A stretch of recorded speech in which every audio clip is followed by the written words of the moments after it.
Let me show you two people.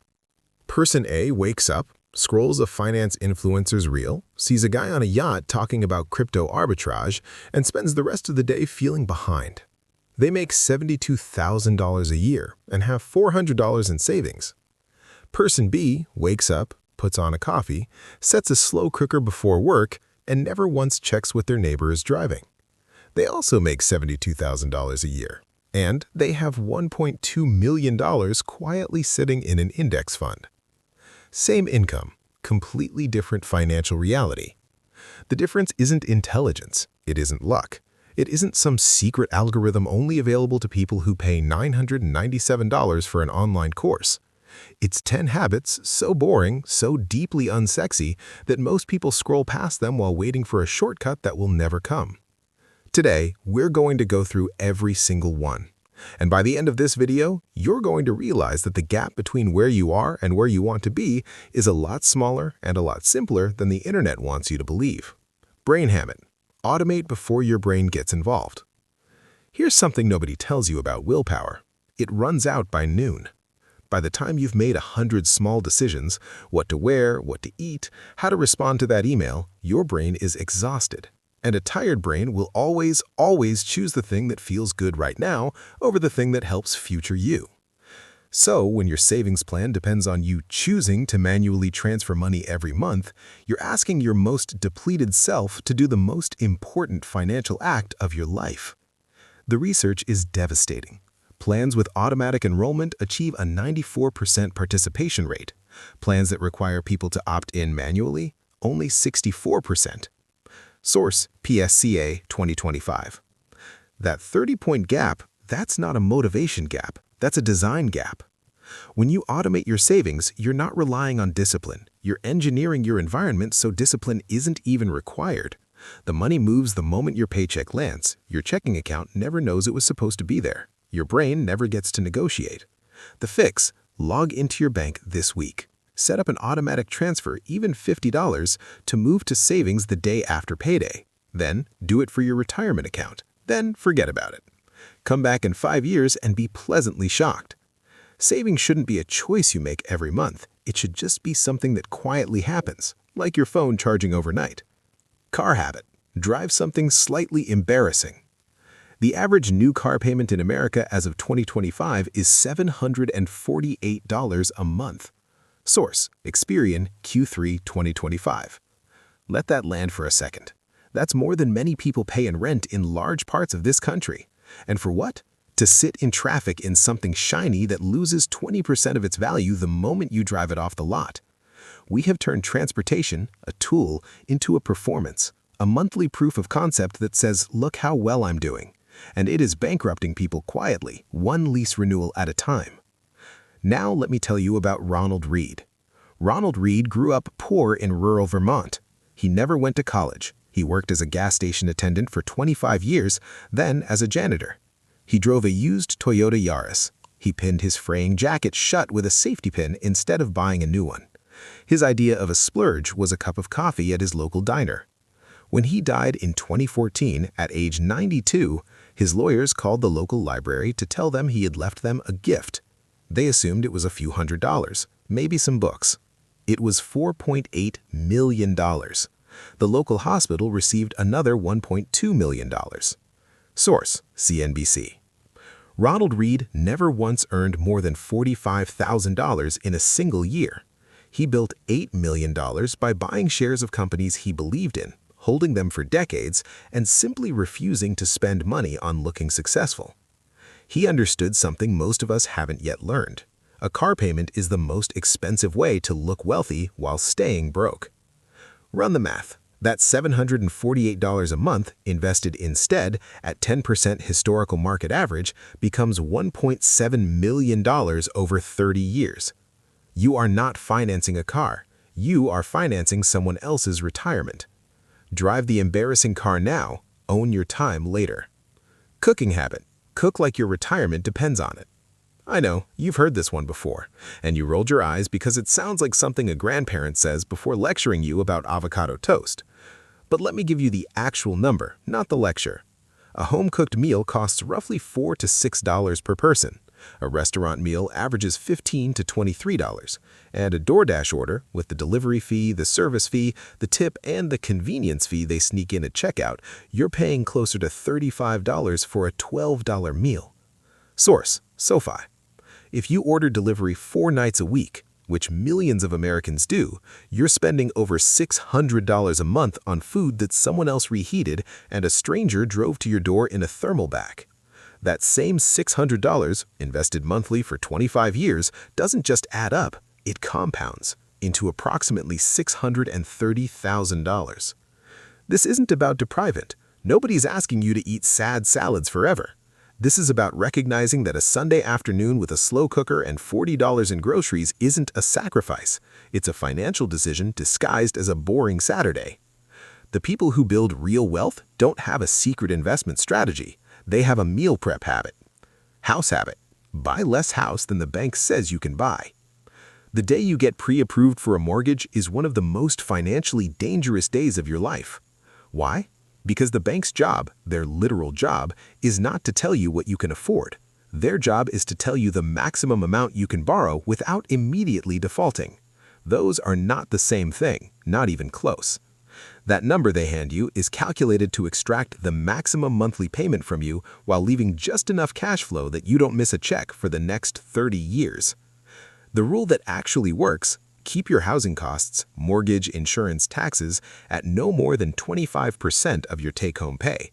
Most lenders will cheerfully push you to 35% or beyond. That 10-point gap applied to a median American income, compounding over 30 years, represents a difference of approximately $1.8 million in investable wealth. You don't need the biggest house on the block. You need the house that lets you sleep at night without calculating whether you can afford the furnace repair. Buy the second best house. Give yourself the financial silence to actually enjoy living in it. Budgeting habit: track every dollar like it has a job. Let's talk about subscriptions for a second. Right now, the average American is paying for 3 to 5 subscriptions they've completely forgotten about. That's anywhere from $50 to $300 a month, quietly leaving your account for a meditation app you opened twice in January and a streaming service you kept just in case something good comes out. But subscriptions are just the visible part. There are also bank fees, overdraft charges, the premium tier you got auto-upgraded to, and the gym membership you're keeping for when you get back into it. Most people manage their budget with guilt, not with information. They have a vague sense that they spent too much, feel bad about it on Sunday night, and then do the same thing next month. That's not budgeting. That's a post-spending autopsy. Real tracking is different. It's not about restriction. It's about revelation. When you actually see, in a spreadsheet or an app, that you spent $340 on subscriptions and $180 in fees last month, money you never agreed to spend consciously, something shifts. You can't manage what you don't measure. Measure everything at least once. Then you'll know where the leaks are, and you cannot plug a leak you've never found. Raise habit: invest your raise before you see it. Here's a fascinating and frustrating fact about the human brain. We adapt to good news almost immediately. Psychologists call it hedonic adaptation. When you get a raise, you feel great for about 2 weeks. Then your brain recalibrates. The new salary becomes the new normal. The stress returns. The sense of being behind comes back. And you've quietly upgraded your apartment, your coffee, your subscriptions, and suddenly you're just as financially strained as you were before, except now you're doing it with better furniture. Studies consistently show this pattern. Within 90 days of a raise, most people have absorbed the extra income into their lifestyle spending and report the same levels of financial anxiety as before. There is one move that breaks this pattern entirely, and it requires acting before your brain learns what the raise was supposed to feel like.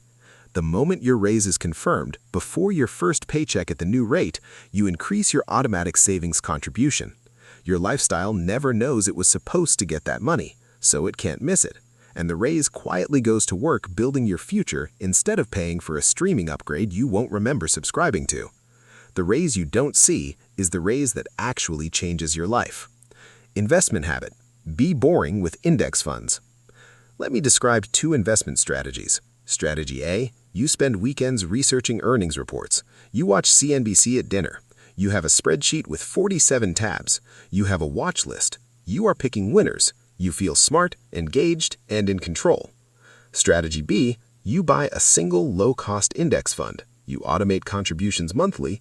You never look at it except to slightly increase the contribution when you get a raise. You spend your weekends doing literally anything else. In 2024, 65% of professionally managed, actively traded large-cap funds failed to beat the S&P 500, despite the fact that these are people with Bloomberg terminals, Ivy League degrees, and teams of analysts working full-time to find an edge. Source: LA Times and S&P SPIVA report. Over a 20-year period, that failure rate climbs above 90%. Over longer periods, it approaches near total. If the smartest, most resourced investors on Earth can't consistently beat a simple index, what exactly do we think is going to happen when we try to pick the next winner on our lunch break? Warren Buffett himself, the greatest stock picker in history, has said that most people, including his own heirs, should simply put their money in a low-cost S&P 500 index fund and go live their life. The strategy that works is embarrassingly simple. The market rewards patience. It punishes cleverness. Habit 8. Build an emergency fund for reality.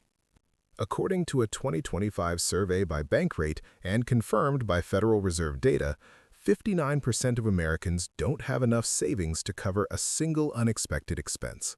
Source: CBS News/Bankrate. Think about what that means in practice. Your car needs a $900 transmission repair. If you're in that 59%, you put it on a credit card at 22% interest. Now you're not just paying $900, you're paying $900 plus interest while simultaneously trying to build wealth in the market at 10% per year. You cannot fill a bucket while there's a hole in the bottom. An emergency fund isn't a savings account, it's a circuit breaker. It's what stands between a minor inconvenience and a debt spiral that takes 3 years to unwind. And here's what it actually does to your psychology. It's the only financial tool that makes you feel immediately better from the moment you build it. Knowing you have 3 to 6 months of expenses sitting safely somewhere, untouchable, just there, changes how you sleep. It changes how you handle a difficult conversation with your boss. It changes what opportunities you can afford to say no to. An emergency fund doesn't go viral. Nobody posts about it. But it might be the single most important financial structure in your entire plan. Before you invest another dollar, make sure you have this floor. Habit 9. Ignore the exciting opportunities. Here's a pattern that shows up so reliably, it's almost comforting in how predictable it is. The opportunity that's going to change everything is always described with urgency. It's always framed as something you'll regret missing. There's always a countdown, a limited window, an inner circle. It might be an MLM business opportunity, a crypto coin your coworker won't stop talking about, a day trading course, or a real estate seminar in a hotel conference room with stale coffee. And the energy around it is electric. That electricity, that's the warning signal. Genuine wealth building is boring to describe. Nobody's filming a reel about their automated index fund contribution. The S&P 500 has never cold-called you with a hot tip. It just returns an average of 10% a year and lets compound interest do the rest, year after boring year. The statistics on the alternatives are brutal. Up to 97% of day traders lose money over any meaningful time period, with the majority losing most of their capital and quitting within the first year. Source: newtrading.io. Multi-level marketing companies report in their own income disclosures that the median participant earns less than $1,000 per year. The most dangerous financial decision you'll ever make is the one that feels thrilling. The rule: if someone is more excited to sell you an opportunity than they would be to simply use it themselves, run. Habit 10. The 72-hour rule. It's 11 p.m. on a Tuesday. You're on your phone, half asleep, and you see it. The thing you've always wanted. It's on sale. There's a timer on the screen, limited stock. You're about to tap buy because your brain has been emotionally hijacked by a web page designed by a team of conversion psychologists. Here's what you do instead. Close the tab. Go to sleep. Set a reminder for Friday morning. If on Friday morning, after sleeping on it for 3 nights in the light of day, without the artificial urgency, you still want it, go ahead, buy it. You thought about it and it still passed. But here's what the data says will happen most of the time. Desire has a half-life. The average American spends over $314 per month on impulse purchases, roughly $3,768 per year, much of it driven by late-night scrolling and social media algorithms that know your weaknesses better than you do. Source: Slick Deals/Study Finds. That $314 a month, redirected and invested, doesn't just stop the bleeding. Over 30 years, it compounds to approximately $700,000. The 72-hour rule doesn't cost you anything except waiting. And the waiting almost always reveals that the urgency wasn't real. The deal was engineered. The need was manufactured. You don't need a budget overhaul. You just need a timer. Here's what I want you to understand before you close this video. Wealth, real wealth, isn't a destination. It isn't a number in an account or a car in a driveway or a house that impresses people at dinner parties. Wealth is the power to say no to a job you hate. It's the ability to take a call from your kid's school without wondering if you can afford to leave work early. It's sleeping through the night because you're not one car repair away from a spiral. It's freedom measured in options. The people who actually build it, not the people who look like they've built it, but the ones who actually have it, are almost universally boring. They drive modest cars, they eat food they made on Sundays, they automatically invest before they can talk themselves out of it. They ignore the noise. And the beautiful, quiet irony is this: the more boring your financial life becomes, the more interesting your actual life gets, because you stop managing stress and start building choices. The gap between looking wealthy and being wealthy is built one automated transfer, one slow cooker Sunday, and one 72-hour timer at a time.